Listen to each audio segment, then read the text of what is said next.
সাবেক প্রধানমন্ত্রী বেগম খালেদা জিয়ার জানাজায় সাধারণ মানুষের পাশাপাশি আলেমদের উপস্থিতি এবার বিশেষভাবে চোখে পড়েছে। অথচ রাজনীতিবিদদের জানাজায় এমন দৃশ্য খুব বেশি দেখা যায় না। এর কারণ কি? খুবই গুরুত্বপূর্ণ প্রশ্ন।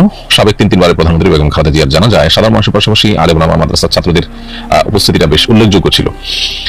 এর অন্যতম বড় কারণ আমি মনে করি যে বেগম খালেদা জিয়া ব্যক্তিগতভাবে তিনি ইসলাম প্র্যাকটিস কতটা করতেন বা করতেন না সেটা তো আমরা সেভাবে জানি না, কিন্তু একটা বিষয় খুবই পরিষ্কার, সেটা হলো আমরা আমাদের শৈশব থেকে বেগম খালেদা জিয়াকে দেখে আসছি যে তিনি কখনো আলেম ওলামা বা ইসলাম বা কোনো ধর্ম এগুলো নিয়ে কখনো নেগেটিভ কটূক্তিমূলক বক্তব্য অথবা আপনার দেশের মানুষ ধর্মপ্রাণ তাদেরকে সংক্ষুব্ধ করে কোনো কথা বলতে তাকে কখনো শোনা যায় না। অথচ তার দলের কোনো নেতাদের কোনো কথা দেখা গেছে ওলামা কেরাম আঘাতপ্রাপ্ত হয়েছেন বা খোঁচামারি কথা বলেছেন, কিন্তু তিনি এই কাজটি কখনো করেননি।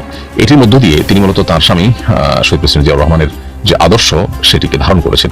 এই একটি জায়গায় তিনি অন্য অনেক থেকে পৃথক হয়ে গেছেন। বাংলাদেশের ইতিহাসে যত শাসক এসেছেন এই শাসকদের মধ্যে খালেদা জিয়ার এই একটা জিনিস, অর্থাৎ ওলামা ইকরামের প্রতি শ্রদ্ধা, দিন এবং ধার্মিকদের প্রতি শ্রদ্ধা, তাদেরকে কখনো অবজ্ঞা অবহেলা না করা কিংবা তাদেরকে কখনো অপমান না করা, খোঁচাখুচি না করা, এই একটা বিষয়ের কারণে তিনি সাধারণ দিনদার মানুষদের কাছেও বেশ গ্রহণযোগ্য মানুষে পরিণত হয়েছেন।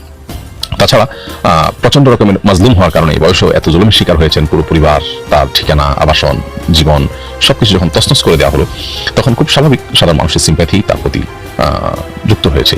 আবার সময়টা রাইট টাইম ছিল, হয়তো বিগত সরকারের আমলে যদি তার মৃত্যু হতো তাহলে সেক্ষেত্রে সেখানে জানা যায় এত মানুষ উপস্থিত হওয়া সহজ ছিল না। মানুষ আসলে স্বাধীনভাবে কোনো কাজ করতে পারলে তখন মানুষ যেটা করে সেটাই হলো মানুষের মনের কথা।